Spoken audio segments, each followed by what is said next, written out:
evidence rule. Your Honor, please, we are not violating the parole evidence rule because the purpose is not to vary the terms or the content. Precisely, counsel, I know that. But if now you admit that the SALN is authenticated in accordance with complying with the requirements of the law in filing that document for its purpose, then in fact there is no need for this witness to be on the witness stand. The document itself will be sufficient to prove its content. That is the best evidence to prove the contents of that document. I have received instruction, Your Honor, to accede, and I humbly accept the ruling of the chair. We will just... The rule stands. Yes, Your Honor. I am now ready to proceed, Your Honor. Your Honor, please. On that purpose. Mr. President. Allow me to be heard because there is an offer, Your Honor.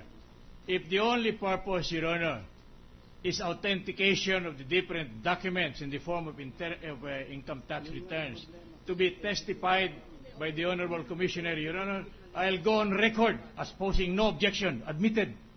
No objection.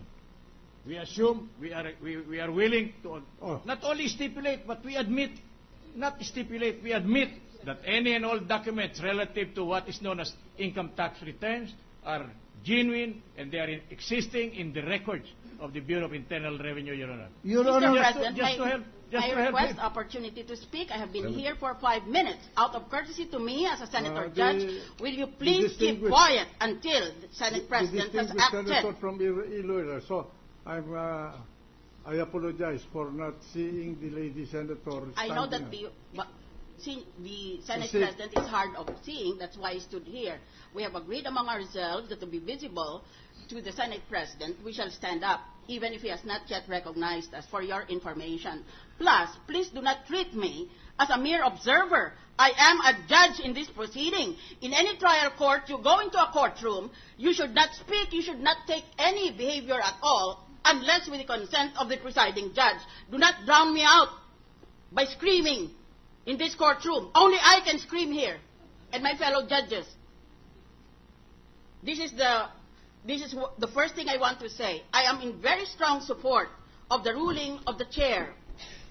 Number two, as already indicated, even before this witness came in, I already made the point that she cannot possibly testify as to whether the allegations in the income tax return of the accused or the respondent are true or not. All she can testify is, I have brought you an official copy of a record that has been filed in our office. That's all. She's merely an attesting officer. In fact, if prosecution had been on its toes, it should have asked opposite camp for a stipulation. Pwede magkasundo lang tayo sa pinag-usapan dito. Ito ang income tax return ng Chief Justice na ni-file niya sa BIR. O, payag ka ba o hindi? O, di tapos na. Kasi yun lang sasabihin ng testigo eh. Hindi mo naman sabi, totoo ba itong mga nilistahan niyang ito?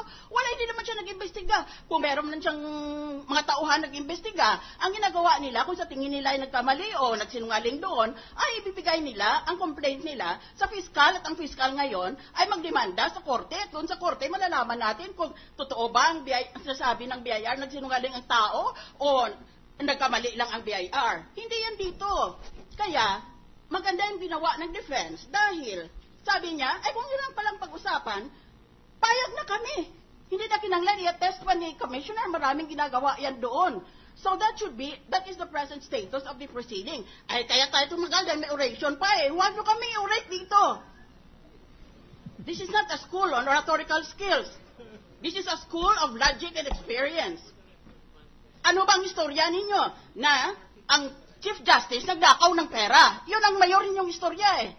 Ngayon, anong relasyon dito sa income tax return niya? I-establish lang naman ninyo, nag-file siya ng income tax return, ngayon meron kaming panibagong ebidensya na itong income tax return niya kulang.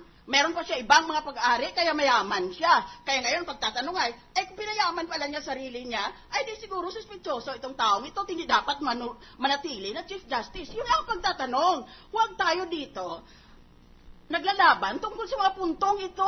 Nililito niyong publiko at nagagalit sa inyo eh. Pakinggan niyo ang radyo. Session suspended for 1 minute. Kung alam mo, Your Honor, please allow this representation, Go ahead. Your Honor. The Chief Justice, Renato Corona, Just a minute. A member of this court. Senator Mrs. Santiago, Tuta. Mr. President, wishes to be recognized. Thank you very much. Nagkasundo na pala tayo eh. Ang pagtatanong lang ay, saan ang income tax return ng Chief Justice? Dahil dyan tayo mag-uumpisa, pakita natin sa kinabukasan na hindi tama yung mga pinagsasabi niya doon. Eh nagkasundo na tayo. Itong ni-file sa BIR, tapos na. Wala na.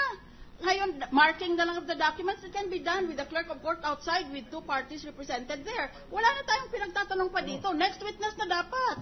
Your Honor, I kindly submit, Mr. President, that Please do not these interrupt. steps would be pursuant to the direction that your comments have been taking so far. Tapos na itong babaeng ito. May trabaho pa ito. Pauwiin mo na yan. Markahan mo ng papel. Your Honor, Ayun lang ang pwede niyang sabihin eh. Bakit may first-hand knowledge ba siya? Pag sinulat mo dyan, pag-ari ko ito, sa itong kalye na ito, pag-ari ito ng asawa ko, bakit inimbestiga ba yan? Wala siyang first-hand knowledge. She's testifying on hearsay, except that the rules provide that these documents, being official documents, shall have prima facie evidentiary weight. So, at first glance, yun ang katotohanan hanggang sa meron palang ibang ebidensya na hindi totoo yung mga pinagsasabi. Ano namang masasabi ni Commissioner of Internal Revenue tungkol dyan? Dahil hindi naman siya nagde-decide yan eh. Ang korte, an ordinary court of justice. So I think we should abbreviate the proceedings, markahan ang dokumento, and call your next witness. Huwag ko kaming pilitin ng ayaw namin gagawin. Nag-ruling ng presiding officer sa iyo eh. You cannot prove anything is true or false until you have the proper witness to do so, and she is not the proper witness. So, bakit natin patagalin ito? Eh, sinabi na ng presiding officer, tama na eh, sige ka ng sige. You're already in danger of contempt. May I explain? Your Honor, please. Just a minute. May I explain the position of the chair? No? The situation is this. You said that you want to present these income tax returns. The counsel for the defense, yung abogado ng respondent, hindi tinatanggihan na yung mga income tax return na yan ay income tax ng nakasakdal na Chief Justice. Ngayon, kung ano man linalaman yung income tax na yan, ay walang ibang prueba kung hindi yung income tax return. Ngayon, kung meron kang ebidensya na ang Chief Justice ay nagkaroon ng ari-arian na hindi naisama dyan at hindi naisama sa SAL, ay ipresenta mo yung ebidensya na yun. Because kung itong Commissioner ng Rentas Internas ang magsasabi sa akin, ay tatanungin ko sa kanya, bakit hindi mo inassess ang income tax na dapat mong kolektahin dyan bago ka pumunta rito? Ayun. Your Honor, please. Can you kindly allow one brief Go ahead. There are no income tax returns filed, Your Honor. There are no income tax returns filed. This is the problem. There are no income tax returns for what years? Filed by Chief Justice Renato Corona from 2002 to 2010. This is what I have been itching, pardon the use of that word, to manifest before this honorable body, because Chief Justice Corona is what is termed in the BIR a local employee. He does not earn income from business. Therefore, the income of the Chief Justice from 2002 up to 2010. But you're now precisely. Well, I will tell you that I will disallow that kind of an evidence, because you are proving paragraph 224 through the introduction of the income tax return of somebody, and then you will conclude that the money came from the Chief Justice. Please allow me to complete, Your Honor. I beg the Chair.